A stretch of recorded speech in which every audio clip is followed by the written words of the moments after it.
All right, we're going to get started. Welcome everyone to the University of New Mexico Law and Mental Health series, where we have weekly discussions of practice and science by experts in behavioral health and the law, hosted by the UNM Department of Psychiatry and Behavioral Sciences and the New Mexico Behavioral Health Services Division.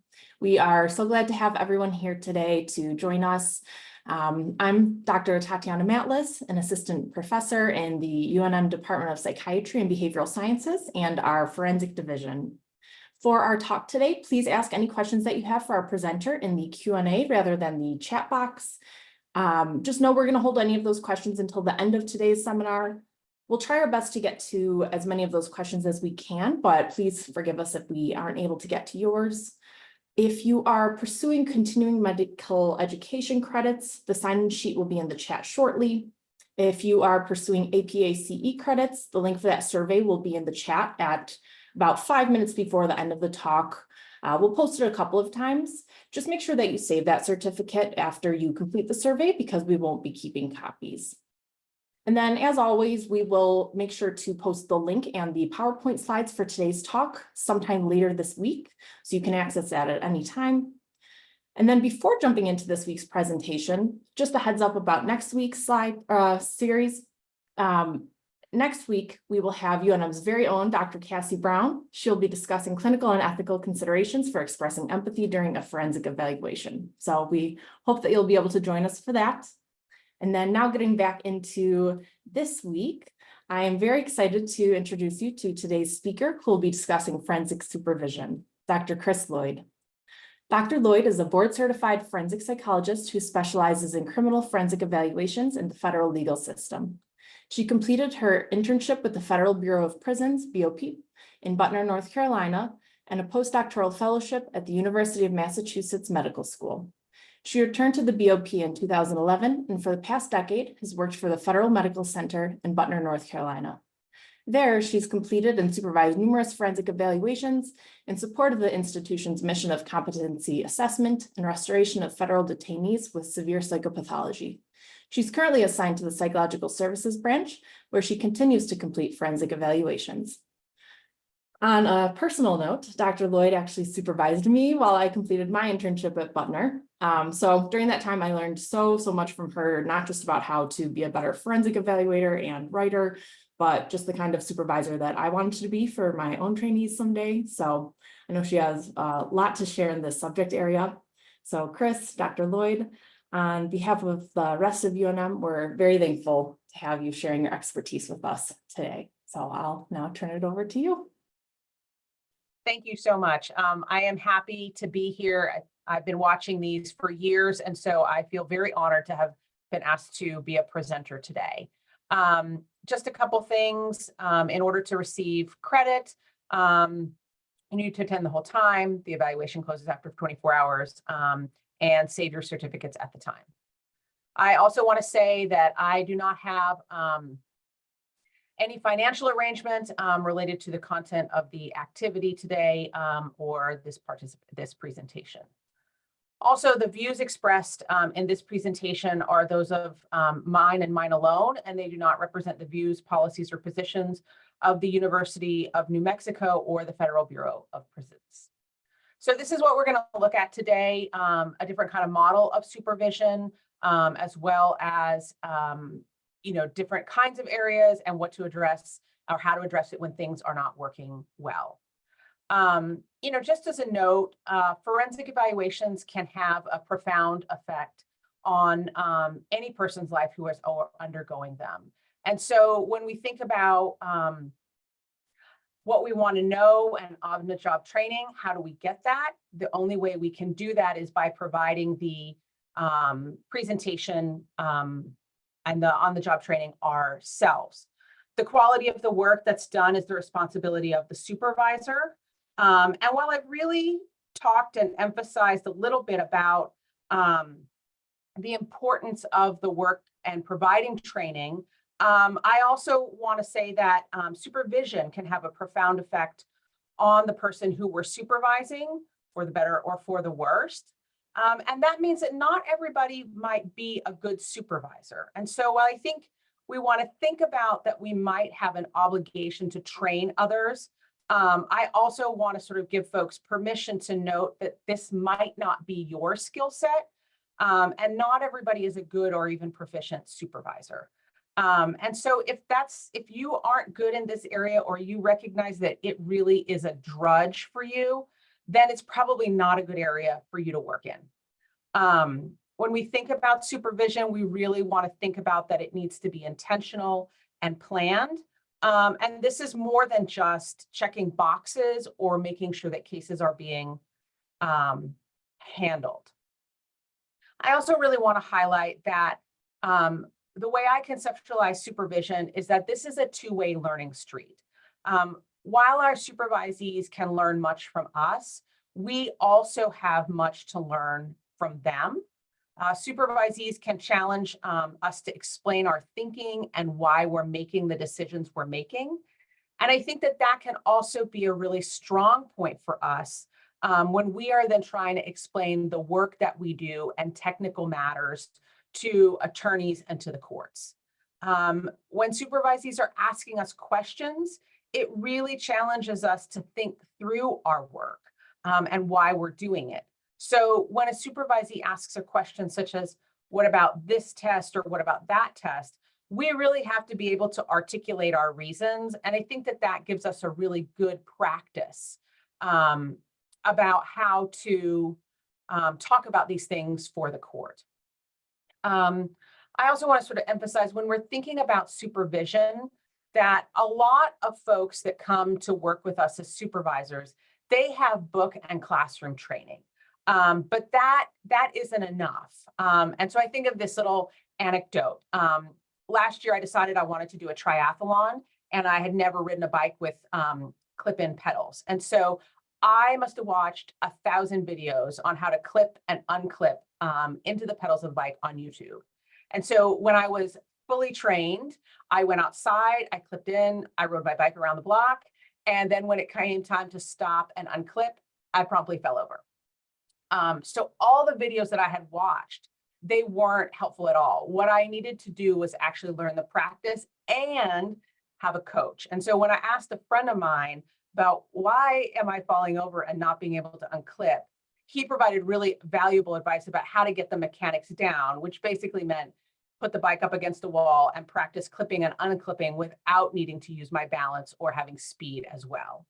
And I think about this as the way that we are teaching when we are doing supervisory work. We are helping someone take the skills that they have learned in a book and then applying them in actual practice. And for us to really think about that, we are training the next generation. And so if we don't train them well, how are they going to learn those skills for next year? Or for the years in which we're no longer working? They really depend on us to take that classroom learning and make it practical. When we're looking at, how to be a supervisor, I was definitely trained on the medical model, which was see one, do one, teach one. I would say I generally think that this is a good model to use.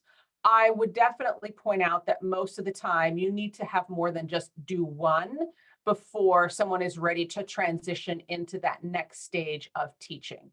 But I think the basic premise here is that we want to watch folks do them and then see how they're done, use that knowledge. Then we want to go do them and demonstrate and learn that skill. And then eventually we would be in the role of being able to teach others. I really want to point out that this kind of model of a supervisee crafting and doing their trade in front of a supervisor requires confidence and requires them to be able to be non-defensive. And so when we are thinking about using this model, we want to really ensure that we are cultivating an open, safe environment for discussion, because this can really lay the foundation for topics that can be harder to discuss later on, such as bias or diversity issues. And so our job is to really start with that early on so that we can have some of those more difficult kind of conversations. I would like to give a lot of credit to Rick Demir and Carol Holden, who have written a fantastic chapter on forensic supervision. The book is in the references at the end if you want to get the chapter. I think that they have a really nice job of thinking about how we need to conceptualize what we're doing in supervision. And so my discussion today is really going to focus on it from that perspective. And so just sort of basically, we're going to talk about all these areas, but the modeling that I just talked about from the C1 Do 1, what we need to think about when we are preparing to conduct an evaluation. We'll also talk about live supervision and what that means and why I think it's really an essential part of being a supervisor. How we give feedback, how we also receive feedback, how we supervise report writing, and then how we can help folks prepare for testimony. So I wasn't really sure where to include a discussion about diversity. And so I thought I'm just going to put it front and center, which is where I also suggest that you should be talking about it in your supervisory relationships. So I feel like I'm modeling for you what I would recommend in supervision. Start with this topic at the beginning so that you are really demonstrating your willingness to talk about these issues. This can really set the stage for future conversations and directions. One of my favorite quotes from Cool Hand Luke is, "What we have here is a failure to communicate." And I think it's interesting because the research really shows us that supervisors report that they are routinely addressing issues like race and ethnicity in supervision, but supervisees really see it somewhat differently. Supervisees are reporting that this issue isn't being addressed. So I want to really challenge you as supervisors to think about how you're addressing this issue, making sure that when you are talking about diversity issues, that you are really being clear and direct and explicit about that. Because something is happening in that we as supervisors really think that we are discussing the issue, but supervisees are not hearing us talk about that. I think it's really often difficult for supervisees to raise issues of ethnicity, diversity, bias in supervision, largely due to the power differential. Most supervisees are not going to be comfortable raising the issue if they think that their supervisor has used microaggressions with an evaluee or microaggressions during supervision. And so they're really holding back because maybe there haven't even been microaggressions, but they're just not sure where their supervisor stands on the issue.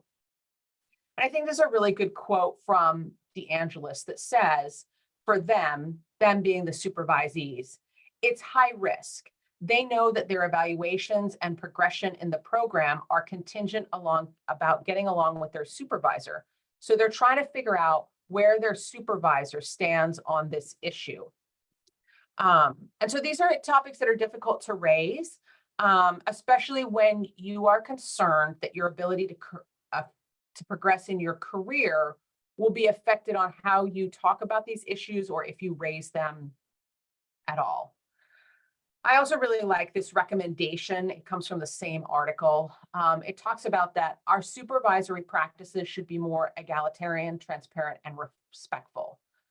And so thinking about that, if this is our goal to be more egalitarian and transparent, how do we get there?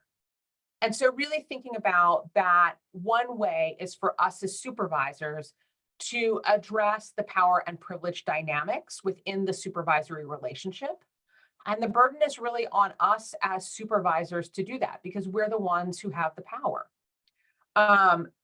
Due to the power imbalance, supervisees are probably often reluctant to address diversity issues, really focusing back for the ways that it's high risk for them. So our job is going to be to oversee and guide how our trainee is doing. And that may at times include critical feedback. And so supervisees are aware that they're dependent on us in order to move forward. And so our job is to address those power dynamics, to demonstrate our openness and willingness to have discussions about that, and really consider what is the impact of the evaluee's lived experience on the forensic evaluation, and considering that in referral issues. I think that can really be a good starting point for having some of these open discussions. My suggestion is really to have this in the first supervision discussion. So really start out as you mean to continue. So thinking about how we are going to prepare, I think this slide is about one, preparing to supervise a new person, so somebody that is new to the supervisor relationship with us personally, but then also considering the greater mechanics of routine supervision. Something to think about, and I think there's wide variability, is do you prepare for individual supervision sessions? Do you have routine preparation in which you engage when you are starting a new supervisory relationship? I think ideally you have areas that you are prepared to discuss and want to focus on, but also leaving enough room and time for your supervisee to bring their topics of discussion as well, because there might be areas that you have identified that are important to talk about, but they might also have areas. So thinking about the first supervisory meeting, I really try and set up what are my expectations for that meeting. For me, it's things like I expect you to come on time and be ready to discuss our cases. But I also am really focusing on how to develop a trusting relationship starting from that initial meeting.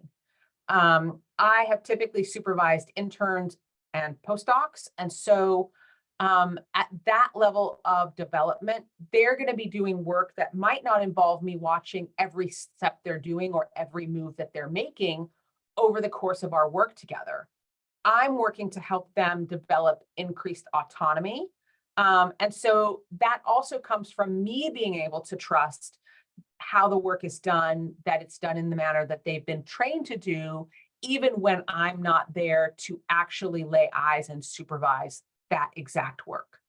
I also really think about when this person leaves the supervisory relationship, where are they going to be at the end of that time? So if I'm supervising an intern, at the end of the year, this person is going to be my colleague. And so my job is really to think about, are they going to be ready to be at that stage of development at the end of the relationship? For practicum students, maybe they'll be going on to another practicum site, or maybe they'll be starting their internship. And so thinking about what skills does this person need to have at the end of our supervisory relationship, that can be really helpful for figuring out what are the things that we need to do along the line. One of my goals in this very first meeting is to start as we mean to go on. So I want to develop a relationship that's open and honest and a safe place for the supervisee. And so I want to communicate to them that I'll be direct and treat them fairly and with respect. And so I want to start that out, even if I don't necessarily explicitly say it every time in the first few meetings. I want there at least to be, one, they hear it explicitly, but two, my actions also are conveying that that's what I want to accomplish. I also think that developing a training plan can be really helpful. When I conceptualize my role in supervision, the training plan helps make sure that we stay on track and that we're meeting the needs of both what are the needs of the individual for what they want to accomplish, but that also what does our profession need? So what skills does this person need to have in order to be progressing towards independent licensure, which most folks are on their way of trying to go there. The training plan is going to be dependent on the level of the trainee. And by level, I mean, are they a practicum student, internship, or postdoc? But also, what are their skills within that level that they're at? I think we can all think about that there are some folks who, as a practicum student, they might have more need to develop their foundational skills, whereas we have had other practicum students that are very advanced. And so we're working more on refinement for them. And so the training plan helps make sure that we're meeting those needs. I usually start this by asking supervisees about their prior experience, what they want to get out of their time working with me. There are always going to be things within the training environment that are maybe not preferable for the supervisee. So, for example, in my environment, you're going to be completing numerous suicide risk assessments. That's just the nature of the environment in which I work. And so maybe that's not your favorite thing to do, but it's going to be a thing that you have to do. But there are going to be areas in which we can spend more or less time depending on what you need to learn and where your interests lie. So for me, working with supervisees who predominantly do criminal competency or criminal evaluations, if a supervisee has a lot of experience doing competency to stand trial, then maybe we're going to spend more of our time focusing on violence risk assessment and mental status at the time of the alleged offense, rather than those sanity or those competency ones. But it's again going to look at what is their proficiency and what skills do they already have. So the training plan is also really shaped by the career goals of the trainee. And so we're thinking about where are you trying to go and how can we help get you there? So looking at your interests, but also what are those essential foundational skills that you had? As I said, it's a buffet, right? You can have some of the things you like, but you have to eat your vegetables as well. There are just certain things that you're going to have to do. I really consider the training plan to be a collaborative document, and it's something that is going to evolve over time. So at the beginning of the experience, you might have a more general plan of what you want to do. But over time, as the supervisee demonstrates skills, but also improves upon their skills, then likely you'll need to shift your area of focus as well. So sometimes you might have a supervisee that you realize is very good with, say, competency, but within that, they've never used any psych testing measures or forensic assessment instruments. And so in that case, while maybe you don't need to look at competency as a huge area, but you want to refine using these specific tests or experience with different kinds of measures. Spending more time in supervision focusing on things like psychometrics, because that supervisee did not have those experiences prior to their work coming with you. And so I think that's why it's important to understand a little bit about where have they been, but also where do they want to go. And it's not something that you can probably decide in the first session that you meet with them. I usually spend the first few weeks talking about the training plan with a trainee and figuring out how to develop it, and then would have periodic check-in points along the way. In my environment, we have to do quarterly evaluations. And so using those quarterly evaluation times, I have found has been a good marker for where have we come and do we need to reorient ourselves and make modifications to the training plan. If it's too long, a time period, let's say you only do one evaluative summary of the trainee, then create some artificial timelines for yourself. Say, okay, on a monthly basis or every 6 weeks, we'll look at this. I don't necessarily think that the time frame is a make or break issue. What I think is that you have some thoughtfulness about how are you using these times to check in with the trainee on the training plan, and are there modifications that need to be made? I think one of the values of a training plan is that it really gives a nice overarching structure of the work that you're going to do together. It's very easy in fast-paced environments to get lost in the day-to-day work and getting all the things done that need to get done. And so the training plan really provides some nice scaffolding to make sure that we get the day-to-day work done, but that we're also accomplishing these much broader and further reaching goals. With consideration to scheduled and unscheduled, I really like to have both. I have found that a regularly scheduled supervision time, Tuesday morning at 9 o'clock, that is having this time set aside and devoted to the issues that the supervisee wants to discuss, but also that I want to address. I usually have little notes that I jot to myself over the course of the week that I want to discuss in supervision. APA requires that there are a certain number of supervision hours depending on what level your supervisee is at, whether it's internship or postdoc. So regularly scheduling those hours can help really make sure that you are meeting those requirements. But it also creates a nice structure for the supervisee to know, if I have a bigger issue that's not a crisis that doesn't have to be dealt with immediately, I have this time that is devoted to me, and I know I can have a longer discussion with my supervisor. And so I think that that also really creates a nice open environment for them to be able to know that they have protected time with you as well. Evaluations. So the requirements on an evaluation of your supervisee, it shouldn't be a surprise. They should know how you're going to evaluate them, and whatever rating system that you use, there really should not be any surprises when you give that formal evaluation. They need to know what are the expected competencies and at what intervals they will be evaluated. I like to provide a copy of the evaluation at the start of the supervisory relationship so that the supervisee has a copy and can refer back to it as needed. And I recognize, sort of talking about this with this slide, it really makes it sound like supervision and feedback happen at these like very discrete times. Like we have a meeting at 9 o'clock on Tuesday morning.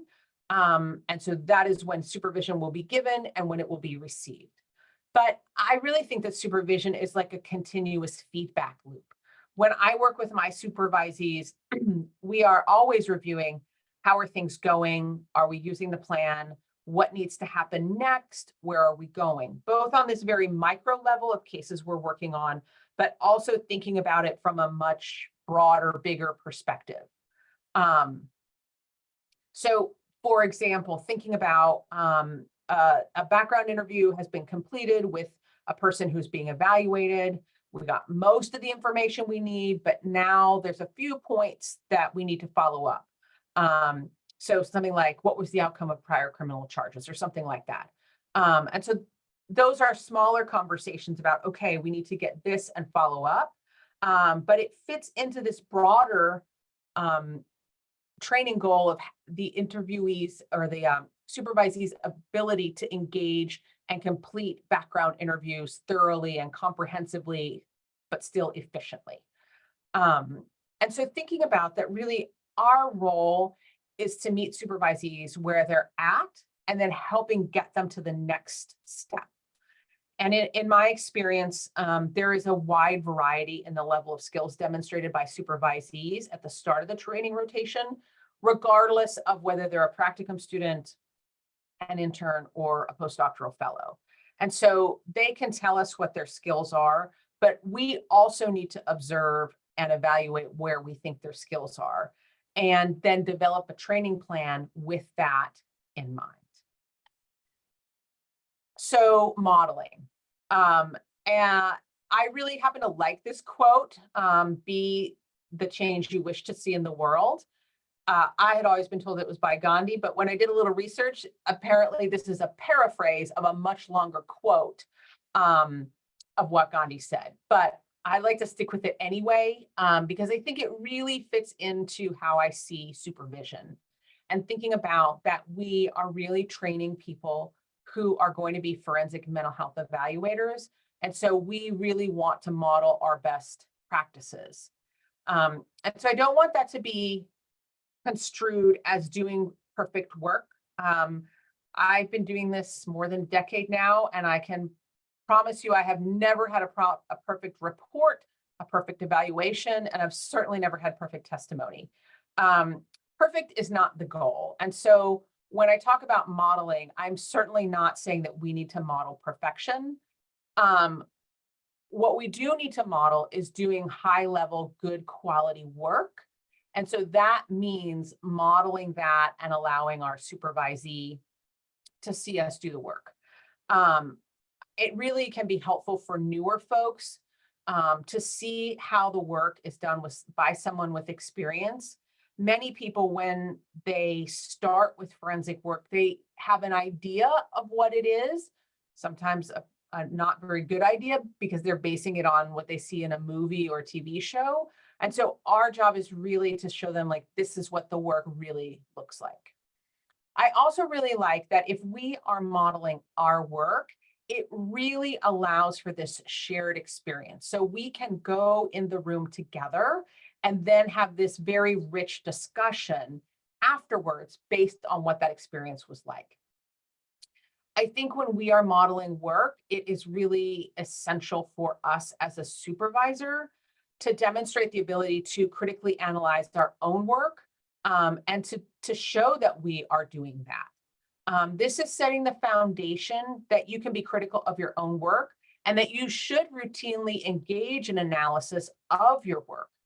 I think it also, if a supervisee sees you saying, I did this well, but I did not do this well, and this was just a total flop, and so I need to figure out how we're going to do this better. That is a really important model for your supervisee to know that perfection is not expected and that they can see what that looks like when perfect doesn't happen. Many of our supervisees are coming to us while they're still in graduate school, where are these numerical grades. And so they're then translating that framework that they've been operating into our forensic environment. And so they can often be incredibly critical of themselves and not really sure about how to analyze your work in a way that's productive so that you can do better and improve your practices over time. Something I've observed over the last few years is that many trainees have a lot less experience interacting in the professional world with other psychologists, psychiatrists, forensic mental health professionals. I think it's due largely because a lot of training happened during COVID, and so there wasn't so much opportunity to be in professional environments. And so one of the things I have started adding in the last few years, because I think my supervisees have needed that, is modeling what it looks like to be a professional in a professional environment and how we work with other professionals. So sometimes what our role as a supervisor is not just focusing on the mechanics of how do I do a child custody evaluation, what are the tests I should give, but this much more global way of thinking about how do we interact with others. Helping supervisees prepare for the evaluation, this is when you are going to orient yourself and your supervisees to the specifics of the evaluation. And so as supervisors, I think we probably have this very quick internal automated process for how we're going to complete the evaluation. We quickly decide what do we need to do, how we're going to do it, what's our order of operations. It's an automatic process for many of us, especially if you've been doing this work as an evaluator for a while. But when you have a supervisee, you really have to break this down into smaller steps and really think, why are you making this decision and how did you come to that? And then the hard part is you have to articulate that to someone who's new to the field. I really, a way I sort of think about this is that when I do my forensic evaluations, my first process is to read the court order, and then I immediately set up the report. It helps me orient myself to the evaluation question and any nuances that might be specific within that court order. Sometimes a court wants the report only to them. Sometimes they want it to all the parties, all of that information. And so a trainee might not consider starting the report at this time. They might have been doing very quick, short evaluations in which you can write the report in an hour and a half. The nature of the work I do, it's a little bit longer, more intense report writing process. And so taking trainees through that process and saying, no, the first step is to read the court order. These are all the pieces that I'm noticing that we need to take care of in this evaluation. This is why I'm going to start the report this day. And so really articulating all of that. This is invaluable in helping supervisees not only understand the skills, but to understand the thinking and the thought behind the skills so that when they're finished with their work with you, they know how to think about things. So I make an extra point to talk about if this is our standard approach, and in this case, I'm deviating from that standard approach. Why am I making that decision? How did I come to that decision-making process? Those are things that I really spend a lot of time talking through with a supervisee so that they can understand what is the decision tree and start to create their own decision tree. Conceptual knowledge, really ensure that your supervisee conceptually understands the subject at hand and that they can discuss those topics with you, but that they could also be able to discuss them with the person they're evaluating. So just a place to start, what's the forensic notification? In your situation, do you have a notification or do you have a consent? Are they able to explain either the notification or the consent in clear, simple language to the person that you're evaluating? This is really, I think, relevant across all types of evaluations, whether you're doing competency or fitness for duty or custody evaluation. These are things that should be discussed in preparation with your supervisee. Interacting with the attorneys or the court, this is an area that I found provokes a lot of anxiety with supervisees because I think sometimes they're not really sure what can they say, what can't I say. Sometimes referral questions are unclear. So a defense attorney makes a reference or a private practice attorney makes a reference, a referral and says, can you see my client and see what's happening here? I think he or she has some mental health problems. That does not tell us anything about what type of evaluation the attorney or the court is looking for, but we often get those types of questions. And so part of what I think we really need to train supervisees is that it's our role to communicate what we can and cannot do for a referral source. Sometimes it's because they're referring for an issue that's out of our skill set, or sometimes they're asking for something that's just not appropriate, like, you've been this man's therapist for a really long time. Can you now do his forensic evaluation? And so we have to help the supervisee learn about setting those boundaries and articulating why we wouldn't be able to help with that. We also have to model and discuss how to address these issues with attorneys or with the court or referral sources. And so modeling and discussing these issues can be really helpful for supervisees. Sometimes attorneys and even judges aren't sure what they want in an evaluation or how to explain what their wants or needs are. And so we can train a supervisee to find a way to communicate with the attorney and the court that something is amiss in their referral that they provided, and then how can they take actionable steps to correct that. So I had a case a bunch of years ago where a judge was concerned if a defendant was competent at the time he entered a plea, because in between the time he entered his guilty plea and the time he was to be sentenced, he had become very acutely psychotic. So what the judge wanted was to know, was this defendant competent at the time he entered his plea? But what she ordered was a mental status at the time of the alleged offense. And so for me, what I talked about in supervision is that if we did the evaluation strictly as it was ordered, the judge was going to be very disappointed when she got the evaluation that the supervisee and I were working on, because it wasn't going to address her question. And so modeling that, okay, this is what's been asked, but this is not what you want. And then how do we communicate that back to the court, and really very step by step with the supervisee. This is the email. This is who it's going to go to. This is how I'm going to tactfully say, I think you asked for the wrong thing here.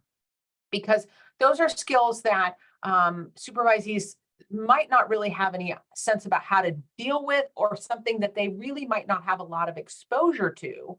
And so that's part of what we can be helpful with.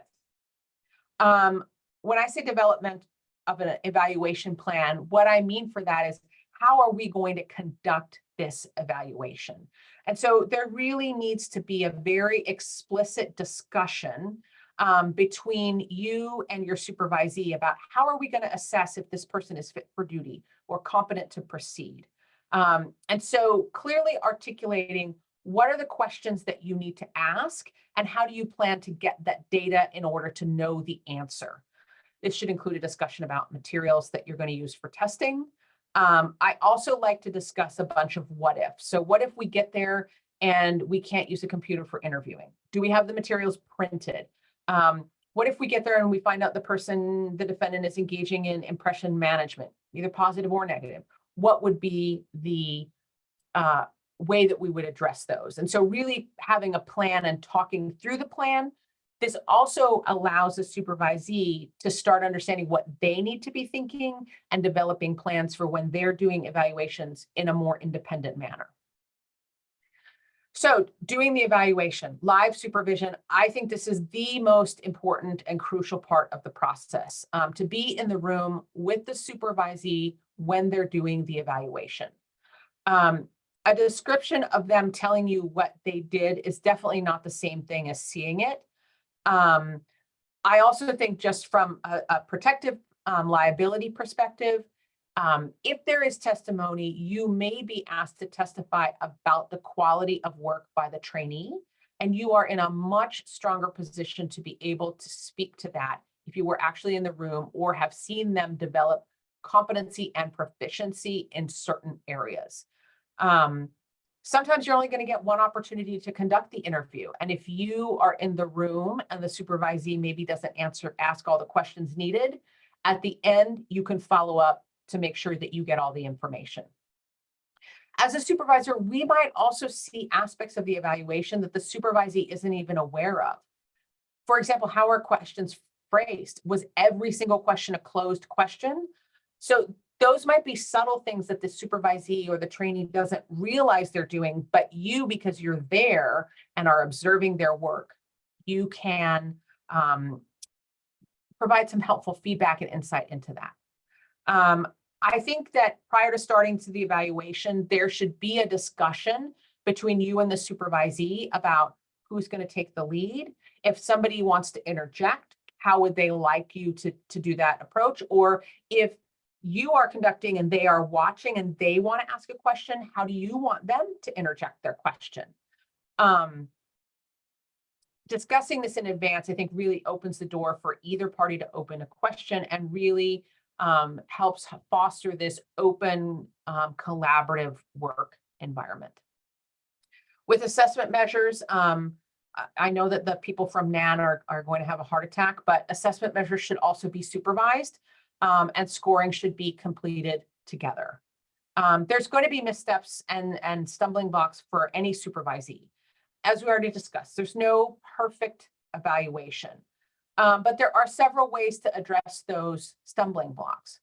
One would be for a supervisor to ask follow-up questions either in the moment or after the evaluation is completed, or the supervisee has asked all their questions. One would also be for the supervisor and supervisee to step out of the room together, have a discussion, and then return to the interview room and continue with the questions that still needed to be asked or addressed.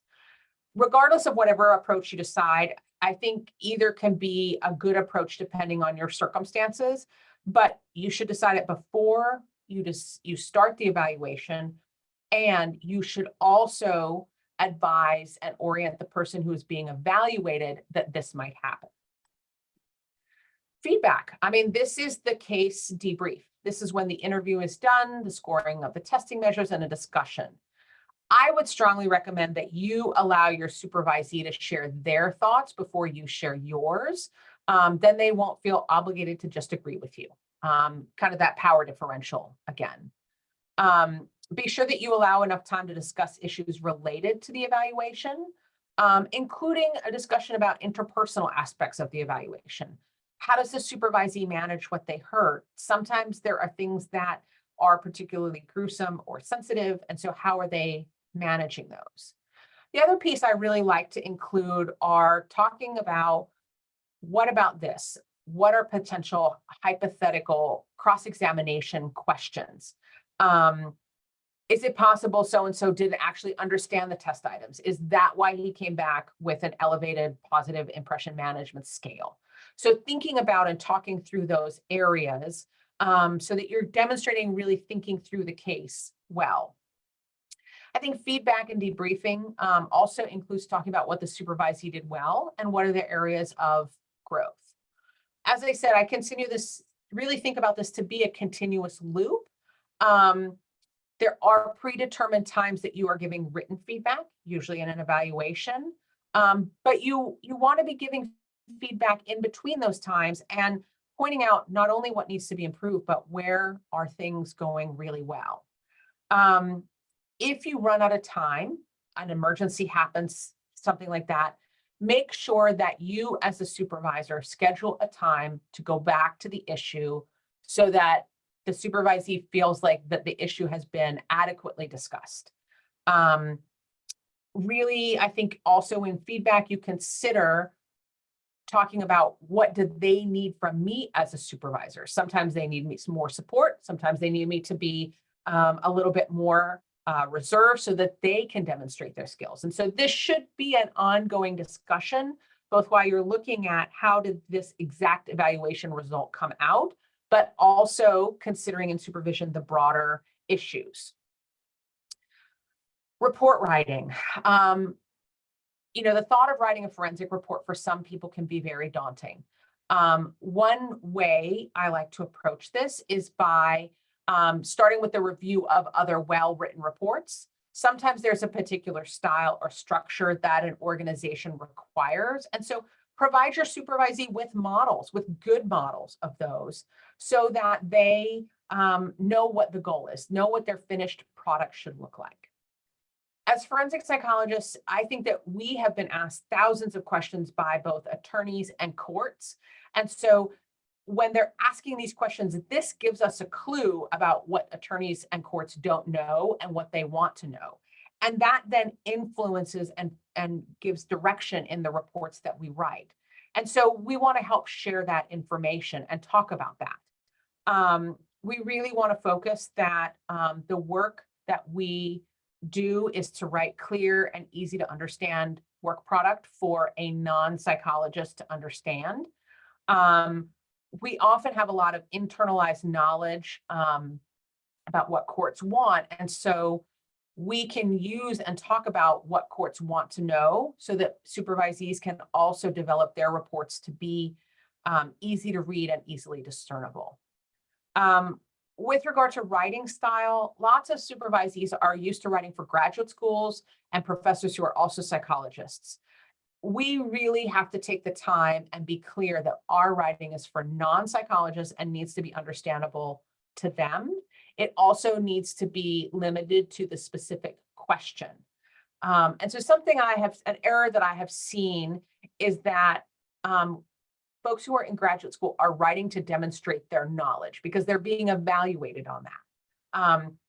And so that's a very different style, and that's not for forensic evaluation. And so helping them understand how to write differently for the court or for whoever is the receiver of the report, that is probably an area that requires focused discussion, and having those samples can be really helpful. If it's a big report or a long report, I will break it down into sections. So most of the interns I've worked with, they've written a lot of background. So start with the background, then it's not so daunting. You can reduce some anxiety and imposter syndrome by just breaking those reports into very manageable sections. This is a mental status. You've probably written 1,000 of those by now. Just write the mental status. I also think then when you're editing and providing feedback, that it is not such a monstrous task. You have smaller chunks. And as supervisees develop proficiency, then you can have them write greater sections and larger sections of the report so that they develop proficiency. But start small and build up. I would also like to give a very special thank you to Rick Demir and Carol Holden in a presentation on supervision I attended with them not too long ago. They talked about doing a screen share with your supervisee. I had always done track changes, sent it back, and any big issues discussed with my trainees. But I found that when we sit and look at the screen together and talk about every edit, that seems to be much more meaningful. You can discuss the reasons for the changes, but I think it also really helps identify themes about areas of improvement. So if you notice that you're saying, this is a typo, this is a typo, this is a typo, then that gives your supervisees and you hints about, oh, this is really a problem. We need to develop a system so that this isn't happening anymore. We all have our own catchphrases that we use over and over. And so doing this as a screen share can really help identify those. It also really can clarify if you did not understand. So I thought that you meant this, but now that I'm discussing the report with you, I realize your point was very different. And so this can be very helpful to ensure that you're on the same page and communicating what you want to communicate.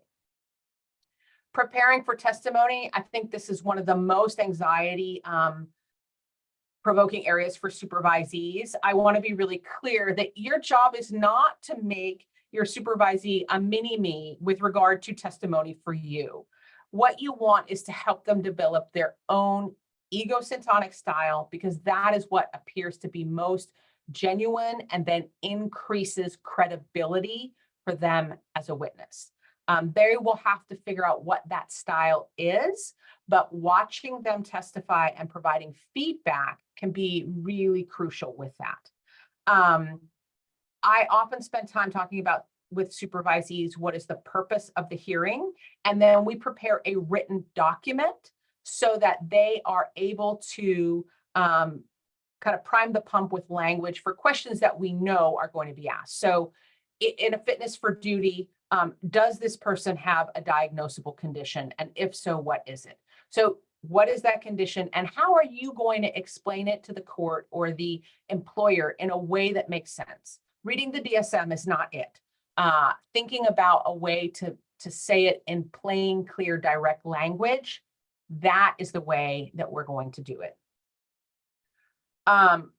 This is a picture, I feel like, of me when it's not going well. I will say, honestly, I think this is the most uncomfortable place for most supervisees, myself included. You know, as a reminder, we should give both positive and critical feedback. This helps supervisees grow. Positive feedback is also really important for them to know what are they doing well, and so what should they keep doing. We all love it when we have supervisees who are eager and open to feedback, and they have all these great foundational skills and do a wonderful job. And I really wish that that was every single supervisory relationship, but it isn't. And sometimes we have cases where our supervisees are really struggling. You know, when thinking about ethics, we have an ethical obligation to our supervisees, but also an ethical obligation to society to safeguard the quality and reputation of our profession. And so we need to ensure that our supervisees have adequate skills and that they are working within their scope. And I know that when this seems obvious, but we should also only be supervising in an area in which we have proficiency as well. And so we want to communicate with our supervisees when they're doing good work.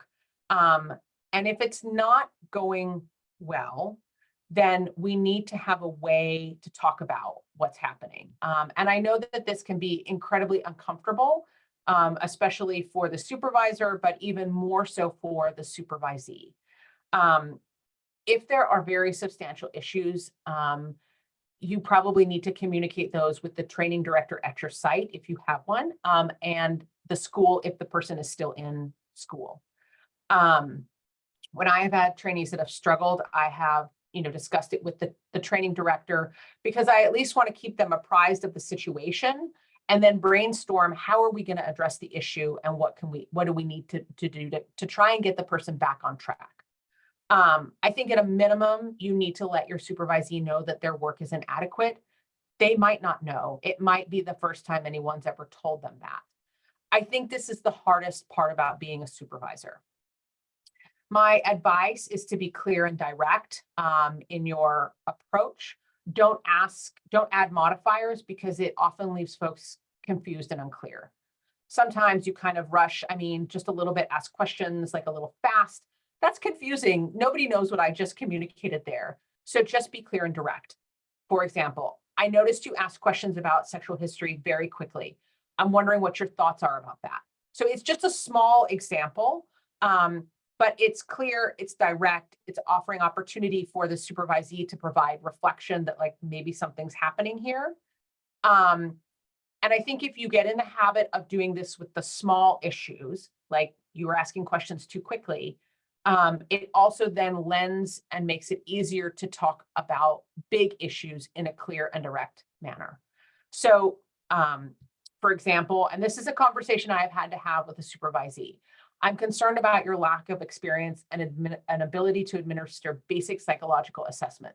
This is a skill that needs to be in place before you complete internship, right? This is an issue where a supervisee does not have good skills in administering basic psychological assessment measures like a WACE, like a Woodcock-Johnson, that kind of thing. If it's a bigger issue, it might lead to a remediation plan. I would posit that if you are routinely giving feedback about the little issues, the supervisees will not be totally shocked if you talk about a lapse in a bigger skill with them. I'm not promising anything, but if you are at least routinely commenting on this and discussing it, then I think it doesn't come as such a shock, and people don't feel like they were blindsided. Have a plan. When things aren't going well, supervisees might need a remediation plan. And so in those cases, as a supervisor, you need to develop the remediation plan. If you have made a mistake, own that and be upfront about your mistake, and then figure out what is the plan.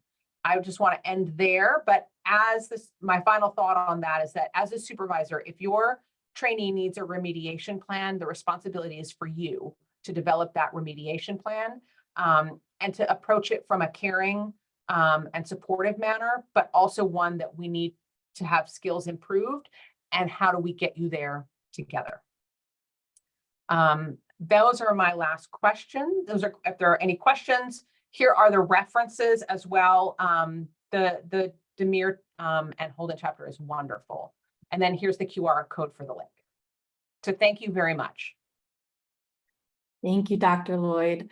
I think you provided us all a bunch of great tips and tricks, whether we're newer to forensic supervision or may have been doing this for years. So thank you. We do have some questions if you have a few minutes to stay on and answer some of them. Awesome. Yeah, absolutely. Yeah, so I think you actually answered some of these throughout your talk.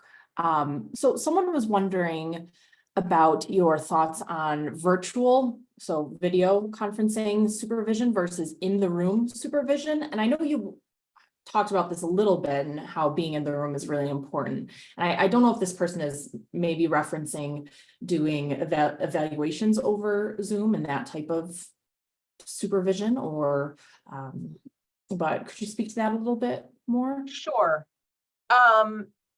So I think if you are going to do some of your supervision over Zoom, I think that in some ways that's fine.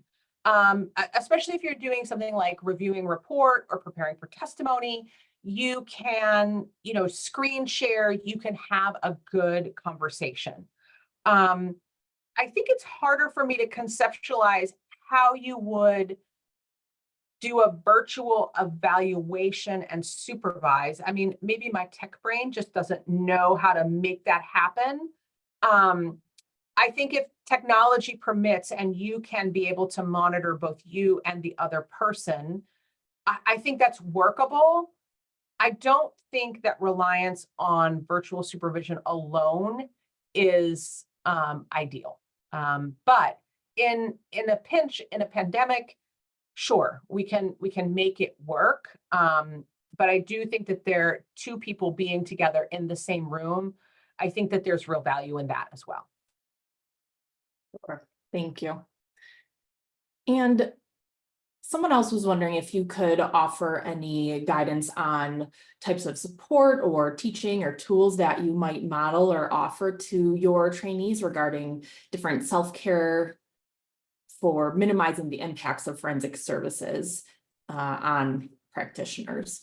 Sure. I think the onset of COVID for me really had me talk more about self-care and management of stress more than ever. I think it just brought it really to the forefront that was also a conversation that I hadn't been having in supervision and was something that I needed to have.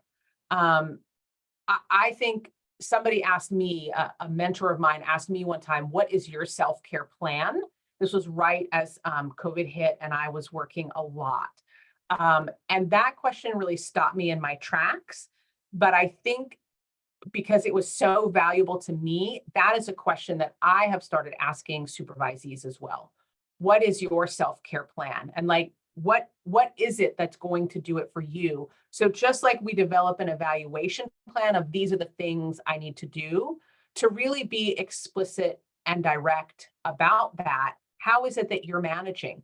This was like a really gruesome thing or a really terrible thing we had to hear. Where are you with it?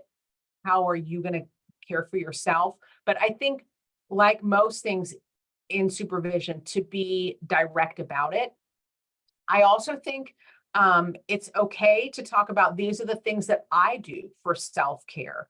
I don't think you have to be overly personal about them. I think you can talk about basic healthy habits that you have, or how you know that you need to sort of up the ante in your own self-care, and talking about what are signs to yourself that aren't going well, to allow your supervisee to start thinking about and discussing those as well. I think that makes sense, and it ties into part of the discussion that we were just having about, if a trainee might not be performing as well at times, and perhaps, is that because of external factors and maybe not skills, and so if self-care might be relevant to supervision at those times too.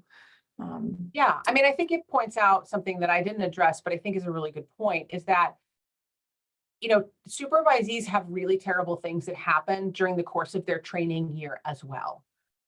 They have lost family members, they go through divorces, they have financial problems, all of those things that can be really stressful, that are outside world, but definitely can affect their ability to be able to train and learn and skill enhancement. And so even if that starts to be the issue and it is affecting their work performance, being able to have a discussion about that and finding ways to be supportive while still thinking, I need to get this person to develop a particular set of skills. How do we develop a plan to get you where you need to be, but I can still be really supportive of all these like really difficult things that are happening in your outside life as well. Right. Thank you. So someone else was wondering, they mentioned that in this series, there have been various talks about advocating in different ways as a forensic psychologist and being involved in activism. And recommendations have included stating implications for policy and reports and writing op-eds and things of that nature. And this person was wondering if you could comment on activism in forensic reporting when supervising. I'm not sure I completely understand the part about like at the very end, forensic activism or reporting and forensic activism. Do you have any, or if the person is on, you feel free to just ask your question so I can understand a little better. Yeah, so I think they might be saying, if there is the opportunity to comment on some policy piece or in a report, how you might integrate that into your supervision with trainees, or if Sure. it's relevant and when it's relevant, how that might be part of supervision? Sure. Okay. I think I understand better. I mean, I think if there is a workplace policy or a state policy or a county policy that is conflicting with kind of the work that you are doing, I think you should definitely talk about that with the supervisee. This is what the policy states. I think that this is the problem in this evaluation. This is how I, as the supervisor, feel best to navigate it. Um, if it is a broader thing that sort of maybe needs like state level activism to be able to talk about what are the ways that you feel like you could make changes in this area. But I definitely think to talk about those, because sometimes what the legal profession wants and the role of psychology are not the same, right? Our ethics are different, our goals are different. And so talking about how these things might collide and how do we maintain our integrity and our ethics that are required through our own profession and through our own professional associations, I think we should definitely be talking about those with supervisees and how to navigate those kinds of conflicts that we do come across on a pretty regular basis in our profession. Does that answer where you think I needed to go?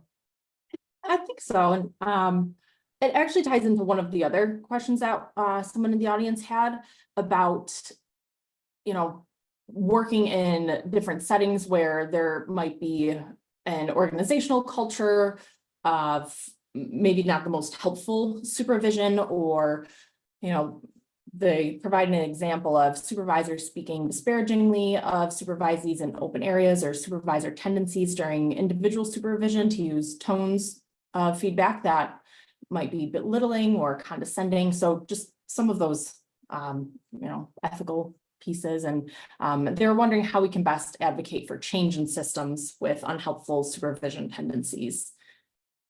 Sure. So I think definitely if you are a supervisor who is seeing that type of conduct by other supervisors, I think a couple kind of ideas or thoughts. One, again, it's kind of making some assumptions, but if you have a training director at your site, then I think it's really important to discuss that with the training director, because the training director should have oversight into all of that.